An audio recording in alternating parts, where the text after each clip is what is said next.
പണ്ട് അങ്ങനെയല്ലല്ലോ, പണ്ട് ദൂരദർശൻ മാത്രമുള്ള കാലം ഉണ്ടായിരുന്നു. അപ്പോൾ ആ കാലത്ത് പരിമിതികളുണ്ട് കാര്യങ്ങൾ. ഇന്ന് അങ്ങനെയല്ല. പിന്നെ ചാനൽസുകൾ കൂടി, സോഷ്യൽ മീഡിയ, അപ്പോൾ അങ്ങനെയുള്ള അപ്പം നമുക്ക് കൂടുതൽ കാര്യങ്ങൾ നമുക്ക് അറിവിലേക്ക് വരുന്നു. പണ്ടൊരു അറിവ് സമ്പാദിക്കണമെങ്കിൽ പുസ്തകം ലൈബ്രറിയിൽ പോകണം. ഇപ്പം അതിൻ്റെ ആവശ്യമില്ലല്ലോ, കൈത്തുമ്പിൽ തന്നെ സാധനം ഉണ്ടല്ലോ. പക്ഷെ അതും ചെറിയൊരു നെഗറ്റീവായിട്ട് മാറുന്നില്ലേ? എന്ത് നെഗറ്റീവാണ്? കുറച്ച് ബാഡ് ആയിട്ടുള്ള ഇമ്പാക്ട് കൊടുക്കുന്നത് പോലത്തെ. എന്താണ് വ്യക്തമാക്കും? ഇപ്പൊ സോഷ്യൽ മീഡിയ തന്നെ ആയാലും കുട്ടികൾ കൂടുതലായിട്ട് യൂസ് ചെയ്യുന്നില്ലേ?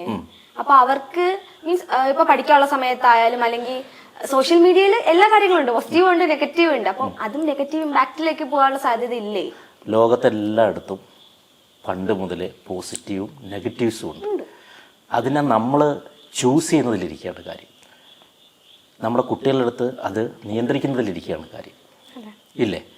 ഇപ്പം നമ്മൾ പുറത്തോട്ട് ഇറങ്ങിയാൽ പള്ളിയുണ്ട്, ബാറുണ്ട്, നമ്മൾക്കിഷ്ടമാണ് എവിടെ കയറണമെന്നുള്ളത് എന്ന് കരുതിയിട്ട് നമുക്കൊരു കാര്യം ഇഷ്ടമല്ല എന്ന് വിചാരിച്ചിട്ട് അത് വേണ്ടെന്ന് പറയുന്നതിനോടല്ല, ഇല്ലേ? ഇപ്പോൾ ഉദാഹരണത്തിന് നമ്മൾ സോഷ്യൽ മീഡിയ തുറന്നാൽ തന്നെ ഒരുപാട് തരം പ്രോഗ്രാംസ് ഉണ്ട്. ഇപ്പം തന്നെ നമുക്ക് 4 കോടിയോളം ജനങ്ങളുണ്ട് കേരളത്തിൽ മാത്രം. ഒരു പ്രോഗ്രാം, ഇപ്പോൾ ഒരു പ്രോഗ്രാം നിങ്ങൾ തന്നെ ഏറ്റവും വലിയൊരു പ്രോഗ്രാം എടുത്താൽ എത്ര വ്യൂവർഷിപ്പ് ഉണ്ട്? കൂടിപ്പോയാൽ 1 മില്യൺ, പോട്ടെ 2 മില്യൺ, 20 ലക്ഷം പേരുണ്ടെന്ന് കൂട്ടിക്കും. ബാക്കി ഇത്രയും പേര് അവരവർക്ക് ഇഷ്ടമുള്ള വേറെ പ്രോഗ്രാമുകളാണ് കാണുന്നത്. മനസ്സിലായി? അപ്പോൾ ഓരോരുത്തരുടെ ടേസ്റ്റ് അനുസരിച്ചാണ്. അപ്പം ഞാൻ പറയുന്നത് എല്ലാം വരട്ടെ, ഇഷ്ടമുള്ളവർ ഇഷ്ടമുള്ളത് കാണട്ടെ.